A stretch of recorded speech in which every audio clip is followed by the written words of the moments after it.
में बाबा शंकर को जो चढ़ाया जाता है और 1000 अश्वमेध यज्ञ का पुण्य फलम प्राप्त कर लेते हैं। मंदार और शमी ने दोनों ने मिलकर भगवान शिव की आराधना करी और देवादिदेव महादेव ने वर दे दिया, सुनो शमी और सुनो मंदार, यदि कोई भूल से भी आपकी पत्ती आपका पुष्प मुझे समर्पित कर देगा, सुनो मंदार सुनो शमी, अगर कोई भूल से भी आपकी पत्ती आपका पुष्प मुझे समर्पित कर देगा, उसे 1000 अश्वमेध यज्ञ के स्नान का जो पुण्य होता है वो एक क्षण में प्राप्त हो जाए।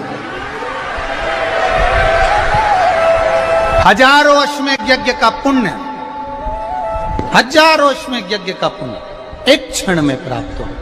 ये मंदार, ये शमी, 1000 अश्वमेध यज्ञ का पुण्य एक साथ। शमी की पत्ती देखिए आप लोगों ने, जम के तो बोले जरा, देखिए मंदार पुष्प भी देखा हुआ है।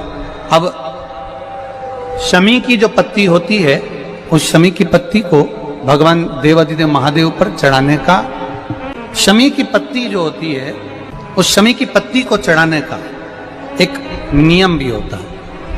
थोड़ा सावधानी से सुनना इस नियम को, जो आपके जीवन को सार्थक बना सकता है। शमी की पत्री को चढ़ाने का एक नियम है, बड़ा सुंदर नियम, आपके जीवन में उतारने लगा। महाराज, जब सारा श्रृंगार मेरे देवादिदेव महादेव का हो जाए, बहुत ध्यान से सुनना, ये प्रसंग आया नहीं पहले, आज अगर कुबेरेश्वर बाबा की पावन धरा पर यह प्रसंग निकला है तो उसको ध्यान से सुनिए। पत्ती, शमी की जो पत्ती होती है, उस शमी की पत्ती को कब, कैसे और कहां चढ़ाना चाहिए, और शमी की पत्ती का फल क्या होता है वो भी अभी हम समझ लें उसको। शमी की पत्ती, संपूर्ण स्नान भगवान का हो जाए, संपूर्ण स्नान आप समझे उसको।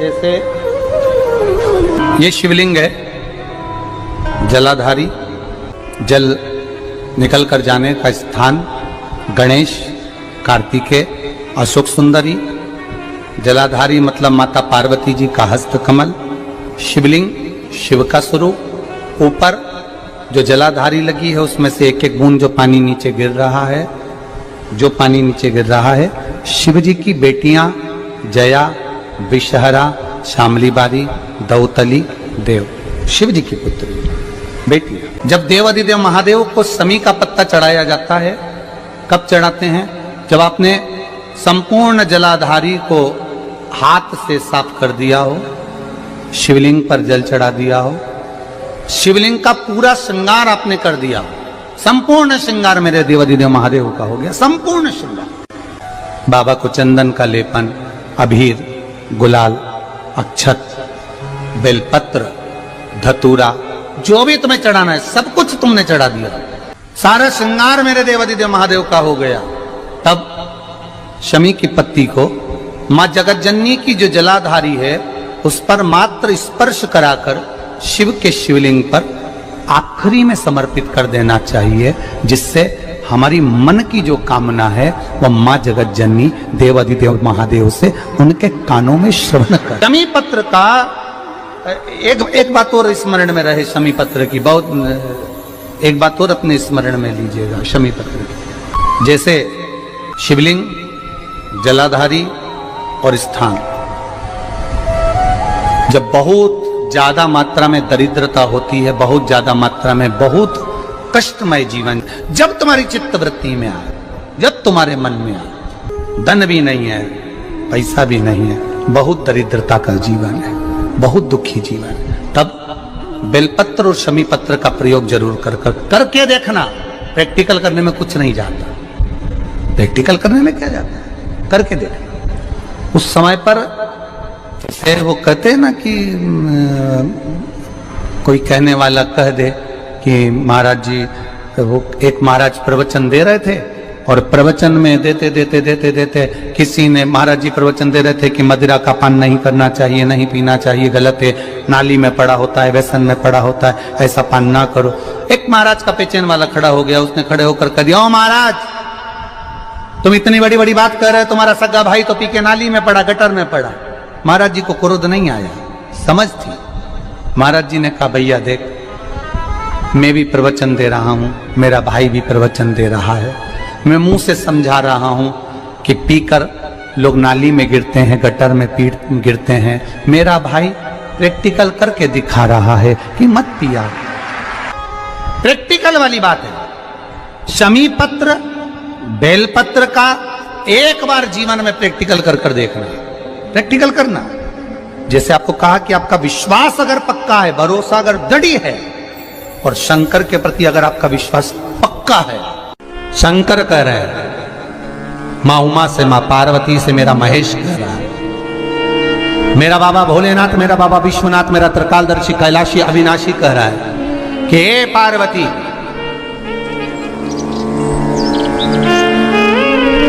एक बीला, एक बेल जो मुझे समर्पित करता है, और समर्पित करने के बाद उस बेल की महत्वता देखिए, जो बैसाख महीने में बाबा शंकर को जो चढ़ाया जाता है, और 1000 अश्वमेध यज्ञ का पुण्य फल हम प्राप्त कर लेते, मात्र एक फल चढ़ाकर, मात्र एक फल चढ़ाकर। हे पार्वती, संसार का मनुष्य जब मुझे वो बेलपत्र समर्पित कर, वो बेल का फल समर्पित करता है, पार्वती वो फल जो मुझे चढ़ता है, फिर मैं भले नर्मदा के जल से निकला हुआ कंकर शंकर क्यों ना हूं, फिर चाहे मैं गंगा के जल से निकला हुआ कंकर शंकर क्यों ना हूं, चाहे फिर मैं यमुना के जल से निकला हुआ कंकर शंकर क्यों ना हूं, चाहे मैं सरयू के जल से निकला हुआ कंकर शंकर क्यों ना हूं, चाहे मंदाकिनी के जल से निकला हुआ कंकर शंकर क्यों ना हूं, ए पार्वती, फिर जो भी शिवलिंग पर वो बेल समर्पित होता है, वो बेल उठाकर जीव अपने कार्य में ले सकता है। ये मां उमा से कह रहा है। तो उस बेल की महत्वता जानेंगे। अब अपन उस बेल को जानने के लिए वापिस स्कंद पुराण में चले, तो स्कंद पुराण में लिखा हुआ है कि जो बेल बैसाख के महीने में शंकर को चढ़ाया जाता है, वो बेल का फल उठाकर रख लिया जाता है। बैसाख के महीने में उस चढ़े हुए, बाकी का आपको बेल का फल खाना हो तो बात दूसरी, पर चढ़ा हुआ जो बेल का फल है वो पूरा बैसाख नहीं खाना। बैसाख के बाद में अगला जो महीना आए, उस महीने के अंदर उस फल के अंदर का गुर्दा निकालकर उसको सुखा लीजिए, और सुखाकर जिस व्यक्ति को पथरी की बीमारी हो, और जिस व्यक्ति को पेट में बहुत भोजन पचता ही नहीं है, पूरा शरीर पाचन क्रिया बेकार हो गई, उस व्यक्ति को केवल 7 दिन तक शंकर पर चढ़ा हुआ वो बेलपत्र प्रदान कर दीजिए, पथरी भी बाहर और पाचन क्रिया भी ठीक, जिंदगी भर तकलीफ नहीं। उस बैसाख में उस फल की इतनी महत्वता बाबा भोलेनाथ स्कंद पुराण, लिंग पुराण, नर्मदा पुराण, पद्म पुराण के अंतर्गत, शिव महापुराण के अंतर्गत वर्णन कर, उसकी महत्वता है। वो बेल का फल साधारण नहीं हो सकता। अब मंदार का जो पुष्प होता है, आंकड़े का जो फूल होता है, एक सफेद कलर का भी होता है और एक गुलाबी कलर का भी होता है। देखा है आप लोगों ने? बोलो, जम के बोलो, देखा है ना? गुलाबी कलर का जो पुष्प होता है, वो आप मंदार का, आंकड़े का जो गुलाबी कलर का पुष्प होता है, आप टीवी पे देख रहे होंगे, एक सफेद देख रहे होंगे, एक मंदार का गुलाबी फूल, नीला कलर का फूल देख रहे होंगे। जो नीला कलर का जो पुष्प होता है, गुलाबी कलर का जो आंकड़े का फूल होता है, प्रयास करना, जब किसी विषम परिस्थिति में फंस गए, विषम परिस्थिति, जब आपको लग रहा है कि मुझे बहुत भय लग रहा है, कुछ बुरा होने वाला, आपको लग रहा है आज मेरी उल्टी आंख बहुत फड़क रही है, कुछ गड़बड़ होने वाला है, आपको लग रहा है मेरी सीधी आंख फड़क रही, कुछ गड़बड़ होने वाला है, तब केवल वो नीला जो गुलाबी पुष्प है मंदार का, उसको कहीं से लाकर शिवालय में अशोक सुंदरी वाली जगह पर स्पर्श कर कर शिवलिंग पर आप चढ़ा दीजिए। आपकी विषम परिस्थिति कैसी भी होगी, वो रास्ता बनाकर बाहर निकल जाएगी। आपको फंसना नहीं, परेशान नहीं। मंदार आंकड़ा, सफेद आंकड़े का पुष्प भी भगवान शिव को समर्पित होकर, जैसे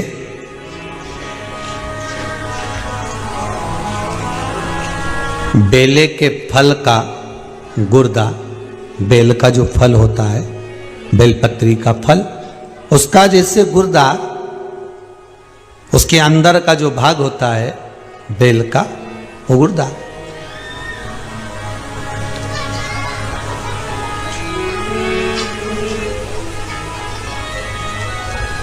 उसको अग्नि में जलाकर उसकी भस्म तैयार कर कर छान कर जब जब आपके यहां विद्वान ब्राह्मण शिव जी का अभिषेक कराते हैं, पूजन कराते हैं, तो उसमें लिखते हैं पूजन के साहित्य में बेलपत्री, धतूरा, दुर्वा, ये उसमें नीचे लिखेंगे भस्म। लिखते कि नहीं लिखते? लिखते हैं ना, भस्म अभिषेक में चाहिए रहती है। तब उस भस्म का थोड़ा सा भी भाग आप अगर शिव को समर्पित कर रहे हो तो ये जान लें कि शंकर मनवांछित फल प्रदान कर रहे हैं, शिव फल प्रदान कर रहे हैं।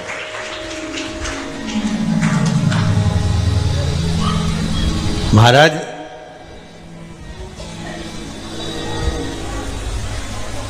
बेलपत्री के वृक्ष के नीचे बैठकर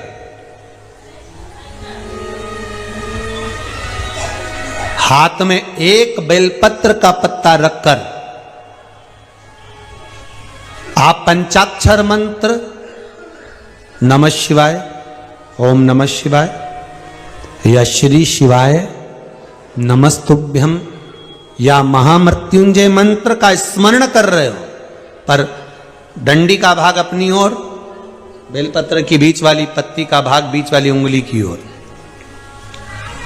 रखकर अगर आप स्मरण कर रहे हैं और अपनी कामना कर कर बेलपत्री के वृक्ष के नीचे बैठकर उस पत्ते को सम्मुख रखकर बाबा से विनय कर कर एकांत में उस बेलपत्री के वृक्ष की छांव में, बेलपत्री के वृक्ष की छांव आप कामना कर कर उस पत्ते को शंकर भगवान के ऊपर समर्पित कर रहे हैं, तो ये जान कर रखें कि पार्वती और शिव का मिलन करवा रहे हैं और अपनी मनवांछित फल कामना पूर्ण करवा रहे हैं। क्योंकि शिव और पार्वती का जब मिलन होता है, शंकर पार्वती जब एक दूसरे के सम्मुख में होते हैं, शिव और पार्वती जब एक दूसरे के सामने अपने बच्चों के कारण एक दूसरे के सम्मुख में आते हैं, तो उनके चेहरे पर प्रसन्नता का भाव आ जाता है। फल, मनवांचित फल की कामना आप जिस कामना के लिए कर रहे हैं, विवाह के लिए, नौकरी के लिए, सर्विस के लिए, व्यापार के लिए, रोग मुक्ति के लिए, आप जिस कामना से कर रहे हो।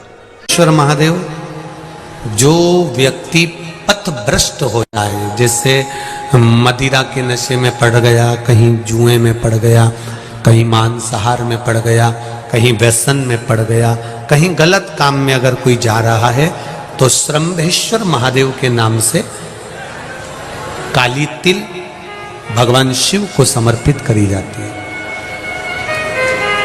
महाराज काली तिल को वापस उठा कर ले आते हैं।